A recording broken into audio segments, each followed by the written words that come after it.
Hey, good morning. It's Travels with Dottie here, and today is kind of a special video.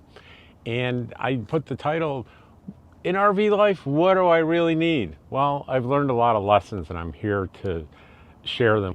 And keep in mind that these things that I'm going to talk about, it doesn't mean any of these products are bad or good. It just means that I discovered over time certain products that weren't working for me and certain products that ended up working really well for me.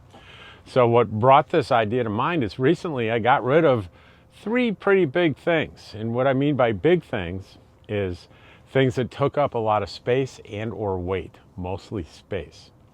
So the first thing I got rid of, and I'll explain a little bit more on the whys after I tell you all three of the things that I got rid of. But the first thing was my Blackstone grill. It was a 22-inch double burner flat top grill, a wonderful thing. I had a table for it, and it was wonderful, and I don't need it anymore. It's huge, it weighs a lot, so I moved that on to someone else. The second thing is I had a fire pit, and I can't remember the name of it right off the bat, but here's a picture of it. The name will be on there, and that is gone now. And the third thing is, for some unknown reason, I had upgraded my generator to a dual fuel generator that's going to be just overall better for my needs. I'll explain that later. But I kept my Honda generator, my 2200, my small generator, and I kept telling myself, I'm going to sell it, I'm going to sell it. And I finally did. Here's the way it happened. I've been procrastinating putting it in, listing it publicly and I knew the price I was asking for it was $500. They're $1,000 new. It would be gone in minutes if I did that. But I had someone walk up to me and say, hey, do you know when we're in town I can buy a generator? And I said, step right up. I got a generator for you. And that person bought that generator pretty much right away. So those are three kind of big things that I get rid of. And here's some things that are that I've kind of been the usefulness has been replaced by things that I found that work a lot better for me. And for the big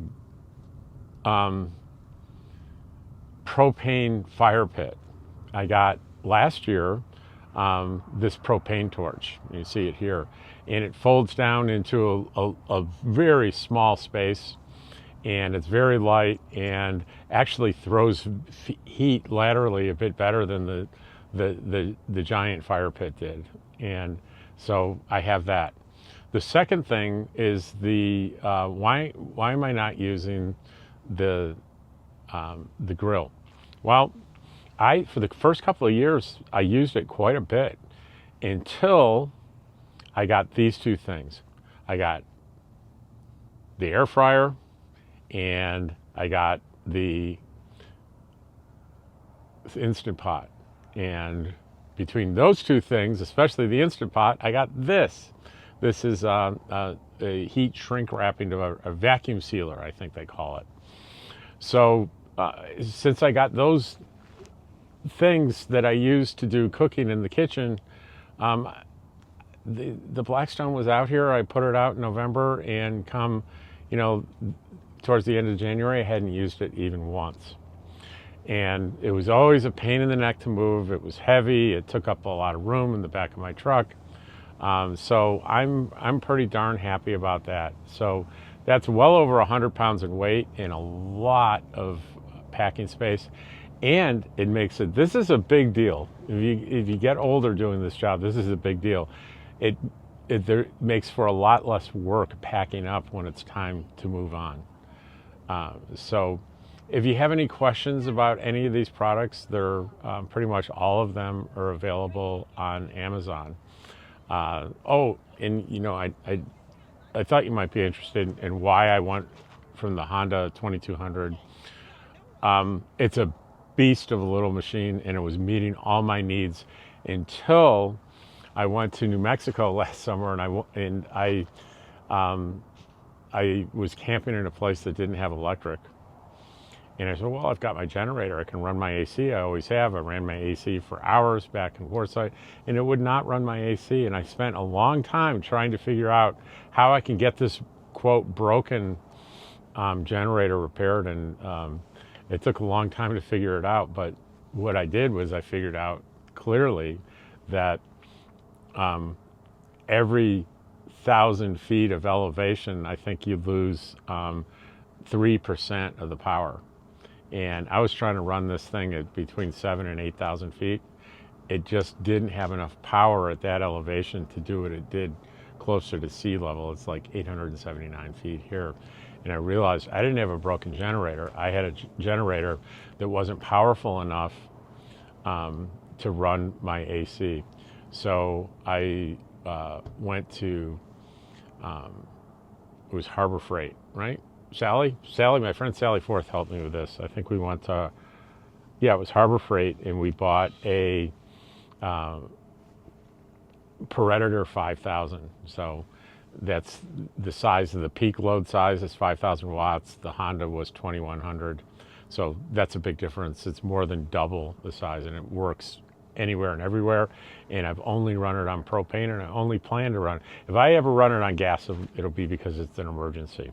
But it runs nice and clean on propane, and it's really plenty of power for me. So like I was saying, all these things, with the exception of the Predator, you have to go to Harbor Freight for the Predator. But all these things are available to you online. And it's a process that as nomads we go through. As we learn, we adapt, we change, we overcome problems. We learn what works for us, what doesn't work for us. I'm a little slow to make the changes. I carted around those first three things without using them for quite some time until I discovered I don't really need these things. My life as a nomad will be better without them. The other thing is a bonus. I'm going to tell you about a couple of other things that I use every day in the kitchen, and they may seem mundane and ordinary, but this ice cream scoop, it's kind of a newfangled thing where you squeeze the handle to make it into a scoop. You scoop it, then you release the handle, it releases the scoop. I'd not seen one like that before, but I'll never go back once I tried that. And then there's the this will upset some people because you can't buy this particular thing anymore. I have no idea why. It was called the Camp A toaster, and this is what it looks like. And it just sits on top of a burner on the stove, and almost instantly you can toast bagels, English muffins, toast. It's almost instant. And I won't even show you a picture of this next thing because you all know what they look like and where to get them. Just a big old cast iron skillet. Big old cast iron skillet has been my friend. And of course a little kettle to boil water, because that's how I drink my Starbucks instant coffee in the can that I buy online. And I really like that. And just about any kettle will do for boiling water. I've had 3 of them, because I've twice now in the last few years I've left the burner on accidentally, and it's kind of charred up the outside of the kettle. So now I have a brand new stainless one that looks very pretty, and let's see how long I can keep that going. What else? I think that is. Oh, one more thing. This little doohickey here. This is I bought it. I'm showing you a version on Amazon up here, but they're for making empanadas, right? If you know what it doesn't matter if you know what empanadas are not. What I use it for is it's just the right size for like a medium-sized tortilla. I put a tortilla on top of that. I put mix-ins in, and I shut the lid and squeeze it tight, and I've got like a, almost like a Hot Pocket or something like that, and I can heat that. I can eat it cold. I love that little. It cost me just $2 or $3 here in Quartzsite at K&K Kitchen. So I'm thinking, is there anything else? You know, I don't need to show you my can opener or my spatula. Everybody has those. But I hope you get something out of today's video. And if you have any questions about how any of these things work for me, or talk amongst yourself in the comments, just remember that when I don't type long answers to comments, I do read your comment the next day in my daily comment video. And if I have a lot to say, I'll say a lot. Okay? Take care. I appreciate you watching my videos. See you on the next one.